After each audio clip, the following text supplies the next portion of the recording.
Hello student, computer net के YouTube channel में आपका फिर से स्वागत है। तो आज के वीडियो में हम स्टार्ट करने जा रहे हैं माइक्रोसॉफ्ट ऑफिस का अगला एप्लीकेशन माइक्रोसॉफ्ट एक्सेल। तो सबसे पहले हम माइक्रोसॉफ्ट एक्सेल ओपन करते हैं। तो स्टार्ट पे क्लिक करेंगे, ऑल प्रोग्राम्स में जाएंगे, यहाँ से हम माइक्रोसॉफ्ट ऑफिस में जाएंगे, माइक्रोसॉफ्ट ऑफिस, और इसके अंदर आपको मिलेगा माइक्रोसॉफ्ट एक्सेल। माइक्रोसॉफ्ट एक्सेल, यहाँ से हम माइक्रोसॉफ्ट एक्सेल को ओपन कर देंगे। अगर आपको इसको डेस्कटॉप में इसका शॉर्टकट बनाना है तो आप ऑल प्रोग्राम्स में जाके माइक्रोसॉफ्ट ऑफिस में जाके माइक्रोसॉफ्ट एक्सेल के ऊपर राइट क्लिक करके सेंड टू में जाके डेस्कटॉप में क्लिक कर देंगे। तो यहाँ पर हमारे सामने माइक्रोसॉफ्ट एक्सेल का शॉर्टकट बन गया है। अब हम डेस्कटॉप से ही माइक्रोसॉफ्ट एक्सेल खोल सकते हैं। तो ये हमने माइक्रोसॉफ्ट एक्सेल ओपन कर दिया है। यह हमारे सामने माइक्रोसॉफ्ट एक्सेल की विंडो ओपन हो चुकी है। अब माइक्रोसॉफ्ट एक्सेल जो है किस पर्पस के लिए इस्तेमाल होता है, किस तरह के डॉक्यूमेंट्स के लिए इसका इस्तेमाल करते हैं। तो अगर आप माइक्रोसॉफ्ट एक्सेल का पेज देखो तो आपको इसका पेज माइक्रोसॉफ्ट वर्ड की तरह प्लेन पेज नज़र नहीं आएगा। आपको इसका पेज जो नज़र आएगा वो एक टेबल की तरह बना हुआ पेज नज़र आएगा। तो माइक्रोसॉफ्ट एक्सेल का जो पेज होता है वो टेबल्स में बना होता है, यानी इसमें रो कॉलम्स होते हैं। तो पेज को देखते हुए हम यहाँ पर ये आइडिया लगा सकते हैं कि यहाँ पर किस तरह का डॉक्यूमेंट बनाया जाता है। तो टेबल फॉर्मेट से रिलेटेड कोई अगर आपको डॉक्यूमेंट बनाना है तो आप उसे माइक्रोसॉफ्ट एक्सेल में आसानी से बना सकते हो, क्योंकि माइक्रोसॉफ्ट एक्सेल का जो पेज होता है वो टेबल में बना होता है। तो यहाँ पर आपको टेबल बनाने की ज़रूरत नहीं है, आपका पेज ऑलरेडी पहले से टेबल में होता है। आप सीधा टेबल फॉर्मेट में अपना डॉक्यूमेंट्स बना सकते हो। टेबल का काम हमने माइक्रोसॉफ्ट वर्ड में भी करा था, लेकिन वहाँ हमें टेबल बनानी पड़ती है, यहाँ हमें टेबल बनाने की ज़रूरत नहीं है। तो माइक्रोसॉफ्ट एक्सेल जो है वो टेबल फॉर्मेट से रिलेटेड काम को करने के लिए इसका इस्तेमाल किया जाता है। तो माइक्रोसॉफ्ट एक्सेल में काम करने से पहले कुछ माइक्रोसॉफ्ट एक्सेल की विंडो के बारे में थोड़ा हम बेसिक चीज़ें देख लेते हैं, जो आगे हमें माइक्रोसॉफ्ट एक्सेल में सीखने में काम होगी। तो सबसे पहले आपको बताया था कि माइक्रोसॉफ्ट एक्सेल की जो ये सीट होती है, इसे हम यहाँ पर सीट बोलते हैं, पेज ना बोल के सीट बोलते हैं, या हम इसे स्प्रेडशीट भी बोलते हैं।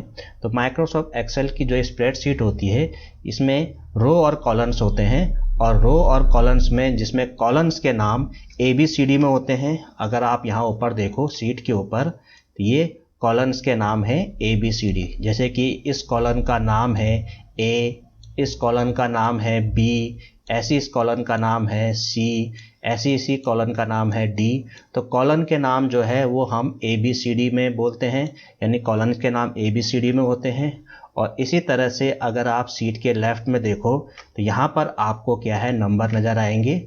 ये हमारे रो के नंबर है, यानी कि इस रो का नंबर है 1, इस रो का नंबर है 3। तो इस तरह से रो के नाम 1 2 3 में होते हैं और कॉलम के नाम ABCD में होते हैं।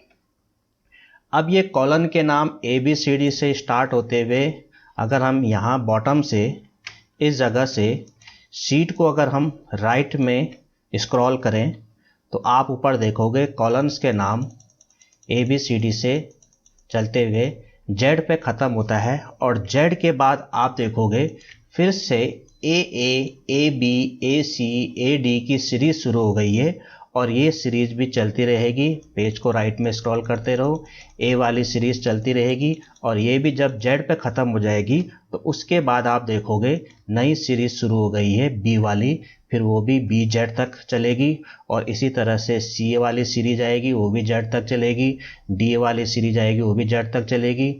ऐसे करते करते आखिरी में Z वाली सीरीज आएगी, वो भी Z पे ख़त्म हो जाएगी, और फिर इसके बाद फिर एक तीसरी सीरीज शुरू होगी और वो भी चलती रहेगी, और इस तरह से ये सीरीज आखिरी में ख़त्म होगी। आपकी लास्ट सीरीज का जो नंबर होता है वो होता है XFD। ये आपकी सीट का लास्ट कॉलम का कॉलम का नाम होता है XFD। तो इस तरह से आपके पास एक्सेल में ये सीरीज इस तरह से चलती है। तो अगर हम इन सारे कॉलम्स को काउंट करें तो लगभग ये हमारे पास जो कॉलम होते हैं, यानी एक्सेल की सीट में हमारे पास ये जो लगभग कॉलम होते हैं, ये कॉलम हमारे पास होते हैं लगभग 16,384। यानी कि एक्सेल की जो एक सीट होती है जिसमें कॉलम्स जो होते हैं 16,384, ये हमारे पास टोटल एक सीट में कॉलम होते हैं 16,384। ये हमारे पास टोटल एक सीट के अंदर टोटल इतने हमारे पास कॉलम होते हैं। इसी तरह से अगर हम यहाँ से रो को देखें जिनके नाम 1 2 3 में है, और यहाँ से हम सीट को बॉटम की तरफ स्क्रॉल करें तो हमारी सीट जब नीचे की तरफ आएगी तो आप देखोगे रो की वैल्यू चेंज हो रही है। और इस तरह से सीट को जब आप बॉटम की तरफ स्क्रॉल करते रहोगे तो ये सीट के रो नंबर चल रहे हैं। और इस तरह से अगर आप देखोगे तो जो सीट का लास्ट रो है और उस लास्ट रो का अगर आप नंबर देखो तो वो नंबर होता है इतना। यानी कि एक्सेल की सीट में जो टोटल रोज होती हैं वो होती हैं 10,48,576। यानी कि एक्सेल की एक सीट में जो टोटल रो होती है वो होती है 48,576। ये होती है हमारे पास एक्सेल की सीट में टोटल रोज। तो 10,48,576 रो होती है और हमारे पास जो कॉलम होता है वो होता है 16,384। ये हमारे पास टोटल सीट में एक सीट में टोटल कॉलम्स होते हैं। तो आप खुद आइडिया लगा सकते हो कि हमारे पास एक्सेल की सीट कितनी बड़ी होगी जिसमें कि इतने सारे तो रो हैं और इतने सारे कॉलम्स हैं। यानी कि इतनी बड़ी सीट होती है एक्सेल की जिसमें इतने रो और इतने कॉलम होते हैं। तो इस तरह से इतनी बड़ी सीट में हम इतना सारा डाटा रख सकते हैं। तो एक्सेल का इस्तेमाल वो लोग भी करते हैं जिनको कि बहुत सारा डाटा टेबल फॉर्मेट में रखना होता है, वो भी एक्सेल का इस्तेमाल करते हैं क्योंकि एक्सेल की सीट इतनी बड़ी होती है जिसमें कि इतने सारे रो और इतने सारे कॉलम्स होते हैं। तो एक्सेल की सीट में आपको जो टोटल रो होती है वो आपकी होती है 10,48,576 और जो टोटल कॉलम्स होते हैं वो होते हैं 16,384। तो इस तरह से एक्सेल की सीट हमारी इतनी बड़ी होती है जिसमें कि हम इतना सारा डाटा रख सकते हैं। अब सीट के अंदर एक ये ब्लैक कलर का बॉक्स होता है, ये जो हम एक्सेल जब खोलते हैं तो बाय डिफ़ॉल्ट ये हमारी सीट के एक पहले सेल के अंदर होता है। सेल मतलब एक्सेल में एक बॉक्स को, इसे हम बोलते हैं सेल। यानी कि एक्सेल की सीट में जो आपके पास एक बॉक्स होता है इसे हम बोलते हैं सेल। और ये जो ब्लैक कलर का बॉक्स होता है ये जब हम एक्सेल खोलते हैं तो ये हमारी सीट के पहले सेल पर होता है। इसे हम बोलते हैं एक्टिव सेल। इसे हम एक्टिव सेल इसलिए बोलते हैं क्योंकि ये एक्टिव सेल हमारी सीट के अंदर एरो की से मूवमेंट करता है डाउन एरो की से डाउन में जाएगा, राइट एरो की से राइट में जाएगा, अप एरो की से अप में जाएगा, लेफ्ट एरो की से लेफ्ट में जाएगा। यानी आप अपनी शीट के अंदर किसी भी सेल पे इसे मूवमेंट कर सकते हो एरो की से, लेफ्ट राइट टॉप बॉटम, जहां मूवमेंट करना है। अगर आपको इसको शीट के बिल्कुल एंड में पहुंचाना है तो कंट्रोल के साथ आप राइट एरो प्रेस करोगे तो ये सीट के एंड में पहुंच जाएगा। कंट्रोल के साथ लेफ्ट एरो प्रेस करोगे तो ये सीट के स्टार्टिंग में आ जाएगा। कंट्रोल के साथ आप डाउन एरो प्रेस करोगे तो ये सीट के बिल्कुल बॉटम में आ जाएगा, और कंट्रोल के साथ अप एरो प्रेस करोगे तो ये सीट के स्टार्टिंग में आ जाएगा। और बाकी नॉर्मल एरो की से एक सेल से दूसरे सेल पे ये मूवमेंट करता है। या फिर आप माउस के कर्सर को जिस सेल पे क्लिक करोगे ये एक्टिव सेल वहां पर आ जाएगा। ये तो था एक्टिव सेल को शीट के अंदर कैसे मूवमेंट करते हैं। अब इसका नाम एक्टिव सेल क्यों है, यानी कि ये एक्टिव सेल इसका नाम क्यों है? इसका नाम एक्टिव सेल इसलिए है क्योंकि ये एक्टिव सेल शीट के जिस सेल पर होगा ये उस सेल को लिखने के लिए यानी राइट करने के लिए एक्टिव कर देगा। अभी आप देख रहे होंगे हमारा एक्टिव सेल इस सेल पर है, मैं कीबोर्ड से कुछ टाइप करता हूँ, इस सेल पे लाता हूँ, यहाँ टाइप होता है, इस सेल पे लाऊंगा यहाँ टाइप हो जाएगा, इस सेल पे लाऊंगा यहाँ टाइप हो जाएगा। यानी आप किसी भी सेल पे अगर आपको कुछ लिखना है पहले आपको उस सेल पर एक्टिव सेल को लाना पड़ेगा। अब आप देख रहे होंगे कि जब मैं किसी सेल पे नंबर लिखता हूँ तो नंबर ऑटोमेटिक उस सेल के राइट में चले जाता है, और जब मैं कैरेक्टर लिखता हूँ तो कैरेक्टर बाय डिफ़ॉल्ट उस सेल के लेफ्ट में रहता है। तो ये अलाइन पहले से ही होता है कि न्यूमेरिक वैल्यू हमेशा सीट सेल के राइट में रहता है और कैरेक्टर वैल्यू सेल के लेफ्ट में रहता है। अगर आप कैरेक्टर के साथ नंबर लिखोगे तब भी वो लेफ्ट में रहेगा, या नंबर के साथ कैरेक्टर लिखोगे तब भी वो लेफ्ट में रहेगा।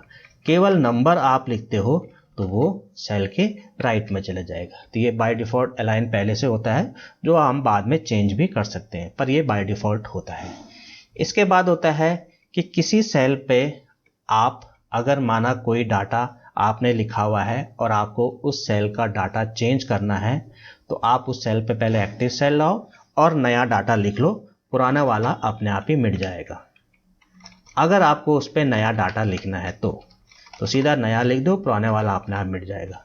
लेकिन अगर आप चाहते हो कि उस सेल पे नया नहीं लिखना, जो लिखा हुआ है उसी में कुछ एडिट करना है, तो वो हम कैसे कर सकते हैं? तो उसके लिए पहला तरीका है आप उस सेल पे पहले एक्टिव सेल लाओ और उसके बाद कीबोर्ड से F2 का बटन दबा दो। जो ऊपर फंक्शन की होती है F1 F2, उसमें से F2 प्रेस कर दो। F2 प्रेस करते ही अब इसके अंदर कर्सर आ गया है। आप यहाँ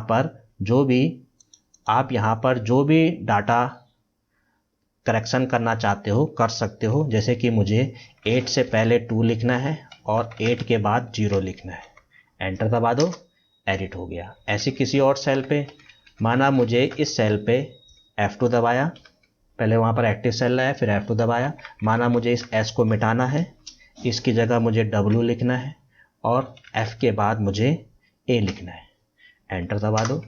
तो इस तरह से आप किसी सेल के डाटा में एडिट कर सकते हो उस सेल पे एक्टिव सेल ला के F2 दबा के। एक तरीका और है कि एक्टिव सेल को पहले उस सेल पे लाना है और उसके बाद आप उस सेल पे डबल क्लिक कर दो। तो डबल क्लिक करते ही फिर से उसके अंदर कर्सर आ गया। अब जो भी एडिट करना है, जो भी मिटाना है या लिखना है वो आप लिख सकते हो और एंटर दबा दो। एक तीसरा तरीका और है, आप उस सेल पे क्लिक करो, उस सेल पे क्लिक करते ही उस सेल का डाटा आपको यहाँ पर ये जो लंबी सी वाइट प्लेट है, इस लंबी सी वाइट प्लेट पे आपको वो डाटा दिखाई देगा। यहाँ पर आप अपना डाटा क्लिक करके एडिट कर सकते हो। जैसे हमने F और S को मिटा के डबल A लिख दिया, एंटर दबा दिया, तो आप देखोगे यहाँ पर आपके डाटा में एडिट हो गया है। तो इस तरह से आप यहाँ से भी अपना डाटा एडिट कर सकते हो। तो ये था किसी सेल के अंदर डाटा एडिट करना। इसके बाद है कि अगर आपको किसी एक सेल का डाटा किसी दूसरे सेल पे शिफ्ट करना हो तो पहले आप उस सेल पे एक्टिव सेल लाओगे, फिर एक्टिव सेल के बॉर्डर पे कर्सर लाओगे। जैसे ये 4 एरो आएंगे, बटन दबा के आप किसी सेल पर उसे शिफ्ट कर सकते हो। जैसे मुझे इसको यहाँ से शिफ्ट करना है, ये यहाँ से इसको शिफ्ट करना है यहाँ, तो आप इस तरह से एक सेल का डाटा किसी दूसरे सेल पे शिफ्ट कर सकते हो। इसके बाद है कि जैसे कि आपको किसी एक सेल का डाटा डिलीट करना है तो उस पर एक्टिव सेल लाए, कीबोर्ड से डिलीट का बटन दबा दिया, एक्टिव सेल लाए, कीबोर्ड से डिलीट का बटन दबा दिया। अब अगर आपको ये सारा डाटा डिलीट करना है तो इस तरह से एक एक सेल पे क्लिक करके डिलीट करते रहेंगे तो बहुत टाइम लगेगा। तो आप इस एरिया का, जिस एरिया में आपका डाटा है उस एरिया को आप इस तरह से सिलेक्ट कर सकते हो, और उसके बाद जब आप कीबोर्ड का बटन दबाओगे तो इस एरिया में जो भी डाटा लिखा होगा वो डिलीट हो जाएगा। तो इस तरह से आप अपने शीट के अंदर किसी एरिया का सारा डाटा डिलीट कर सकते हो। तो शीट के अंदर कोई एरिया सिलेक्ट करना है तो इस तरह से कर सकते हैं। अब आप इधर से इधर करो, चाहे इधर से ऊपर की तरफ करो, चाहे इधर से इधर की तरफ करो, ये एरिया आपका सिलेक्ट हो गया है। लेकिन आप देख रहे होंगे यहाँ पर जो सिलेक्ट तो है, लेकिन यहाँ पर ये आपको वाइट दिखाई दे रहा है। ये वाइट ये शो हो रहा है कि आपने सिलेक्शन इस सेल से शुरू किया था, इस सेल से सिलेक्शन हुआ था, इस सेल से सिलेक्शन हुआ था, इस सेल से सिलेक्शन हुआ था। तो वो वाइट एरिया वो भी सिलेक्शन के अंदर ही है, लेकिन वो सिर्फ ये शो कर रहा है कि सिलेक्शन इस सेल से शुरू हुआ था। तो ये तो हो गया शीट के अंदर किसी एरिया को सिलेक्ट करना। अब जैसे माना आपको किसी कॉलम को सिलेक्ट करना है, माना मुझे डी कॉलम को सिलेक्ट करना है। अब डी कॉलम को अगर हम इस तरह से सिलेक्ट करेंगे तो नीचे आप देखोगे रो तो कितनी सारी हैं, वहाँ तक सिलेक्ट करने में तो टाइम लग जाएगा। आप डी के ऊपर क्लिक कर दो तो ये पूरा कॉलम लास्ट तक सिलेक्ट हो गया है जहाँ तक इसकी हाइट है। ऐसे आप किसी भी कॉलम के नाम के ऊपर उसे क्लिक करके उस कॉलम को सिलेक्ट कर सकते हो। कंट्रोल की प्रेस करते हुए रखते हुए आप मल्टीपल कॉलमों को भी सिलेक्ट कर सकते हो। जैसे आपने सी को, एफ को, आई को और एम कॉलम को सिलेक्ट कर दिया, या आप ए से लेकर ओ तक सारे कॉलम सिलेक्ट करना चाहते हो तो ए पे क्लिक करा और इसे आगे की तरफ ड्रैग कर दिया, ए से लेकर ओ तक सारे कॉलम सिलेक्ट हो गए। सेम ऐसे ही रो के लिए भी है। अगर आप माना 4 रो को सिलेक्ट करोगे और ऐसे करके सिलेक्ट करोगे तो सीट राइट में तो बहुत आगे तक है, वहाँ तक टाइम लग जाएगा। सीधा आप 4 के ऊपर क्लिक कर दो तो आपकी पूरी 4 रो सिलेक्ट हो गई। इसी तरह से आप कंट्रोल की प्रेस करते हुए 7 रो को भी, 10 रो को भी, 13 रो को भी आप इस तरह से सिलेक्ट कर सकते हो। या आपको 1 से लेकर 10 रो तक सिलेक्ट करना है तो बटन दबाते हुए 1 से 10 तक आगे ड्रैग कर दो माउस को, 1 से लेकर 10 तक सारी रो सिलेक्ट हो गई। और अगर आपको पूरी सीट सेलेक्ट करनी है तो 1 के ऊपर ये स्पेस है, यहाँ पर ये बॉक्स है, इस पर आप क्लिक कर दोगे तो आपकी पूरी सीट सेलेक्ट हो जाएगी। या आप देखोगे पूरी सीट सेलेक्ट हो गई। तो इस तरह से आप क्या है अपनी सीट के अंदर सिलेक्शन कर सकते हो, रो कॉलम में या सीट के अंदर कोई एरिया में। इसके बाद है जब हम माइक्रोसॉफ्ट एक्सेल खोलते हैं तो माइक्रोसॉफ्ट एक्सेल हमें शुरू में 3 सीटें देता है जिनके नाम सीट 1, सीट 2 और सीट 3 है। ये हमारे पास एक्सेल शुरू में हमें 3 सीटें देता है। यानी बाय डिफ़ॉल्ट जब हम एक्सेल खोलते हैं तो एक्सेल हमें 3 सीटें देता है। इस वक्त आपकी सीट 1 खुली हुई है, जैसे ही आप सीट 2 पे क्लिक करोगे तो ये सीट 2 खुल गई, सीट 3 पे क्लिक करोगे तो ये सीट 3 खुल गई। अभी तीनों सीटें ब्लैंक है तो इसलिए तीनों सीटों में हमें कोई डाटा नज़र नहीं आ रहा है। इसके बाद हम आगे और भी सीट बढ़ा सकते हैं। सीट 3 के बगल में एक ये पॉइंट है, इस पर आप क्लिक करोगे तो आप अपने इस डॉक्यूमेंट्स में और भी सीटें बढ़ा सकते हो। जैसे हमने इस पर क्लिक करा, सीट 4 आ गई, सीट 5 आ गई, सीट 6 आ गई, सीट 7 आ गई, C8 आ गई। इस तरह से आपको जितनी सीटें बढ़ानी है बढ़ा सकते हो। लेकिन एक डॉक्यूमेंट्स में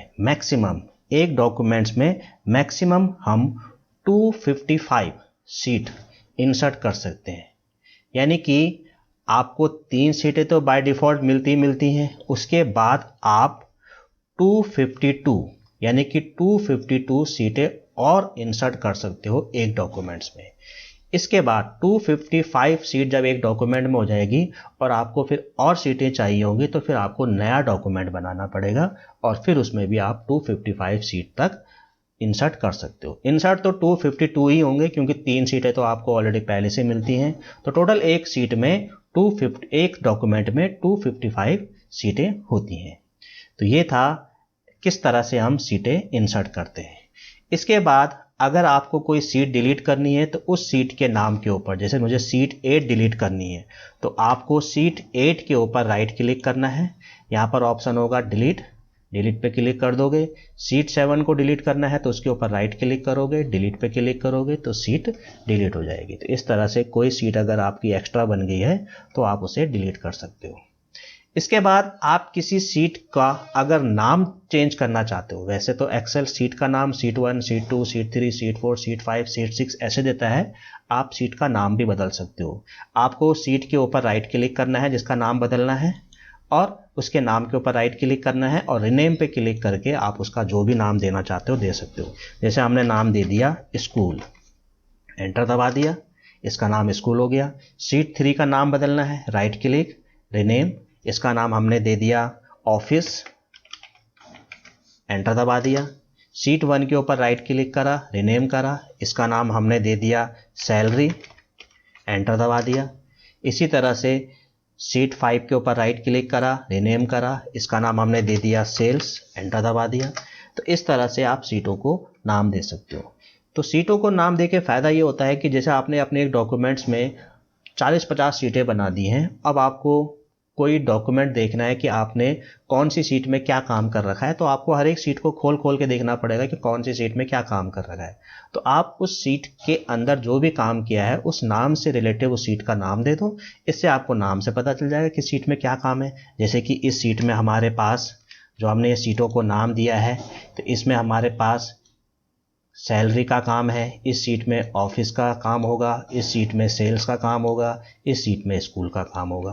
तो ये नाम से पता चल जाएगा कि सीट में क्या काम है। तो इस तरह से सीटों को नाम दे सकते हैं।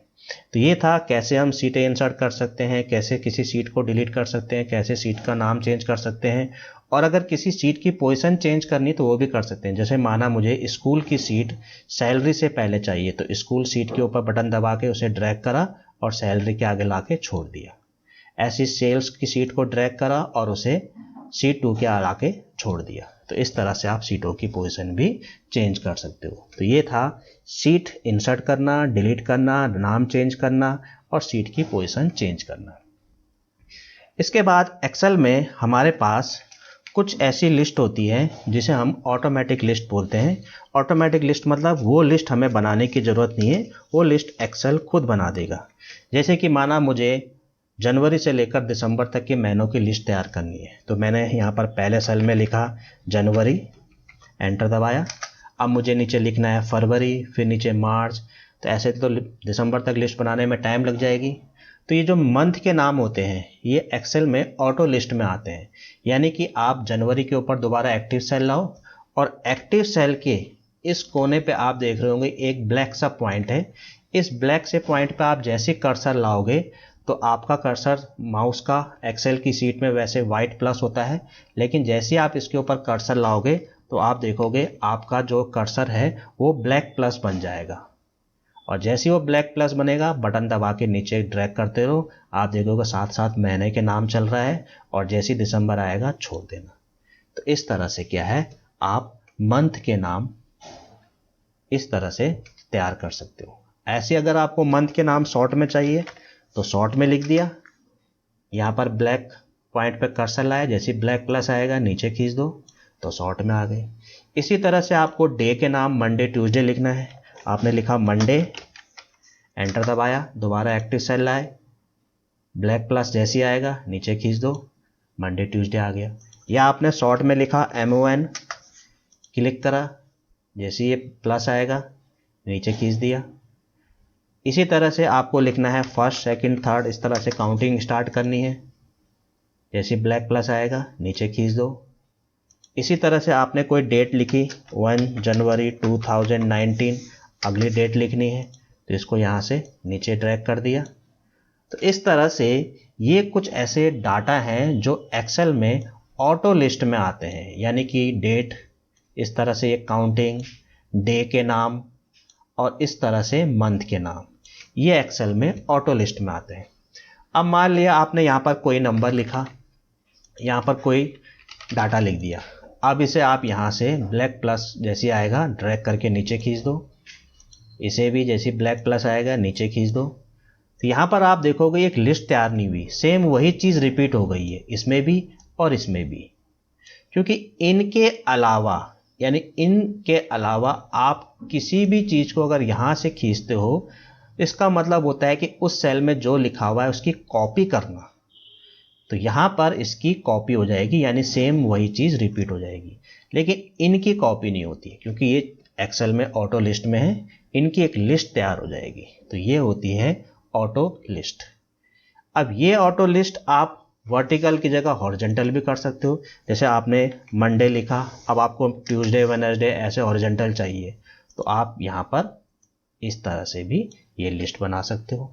तो आप ऑटो लिस्ट को वर्टिकल भी बना सकते हो और हॉरिजॉन्टल भी बना सकते हो। तो आपको ऑटो लिस्ट हॉरिजॉन्टल चाहिए या वर्टिकल चाहिए, आप दोनों डायरेक्शनों में इसको बना सकते हो। तो ये था ऑटो लिस्ट। इसके बाद होता है एक्सेल में कि जब हम किसी सीट के अंदर कोई नंबर लिखते हैं और वो नंबर 0 से स्टार्ट करते हैं, जैसे हमने माना किसी सीट में किसी सेल पे नंबर लिखा 0 से स्टार्ट किया और हम जैसे ही एंटर दबाएंगे तो आप देखोगे उसके स्टार्टिंग का 0 हट गया। यानी कि एक्सेल की सीट में किसी सेल पे आप कोई भी नंबर 0 से स्टार्ट नहीं कर सकते। हाँ, नंबर के बीच में 0 आ सकता है, नंबर के बीच में 0 आ सकता है, या नंबर के लास्ट में 0 आ सकता है, लेकिन नंबर के शुरू में आप 0 स्टार्ट नहीं कर सकते।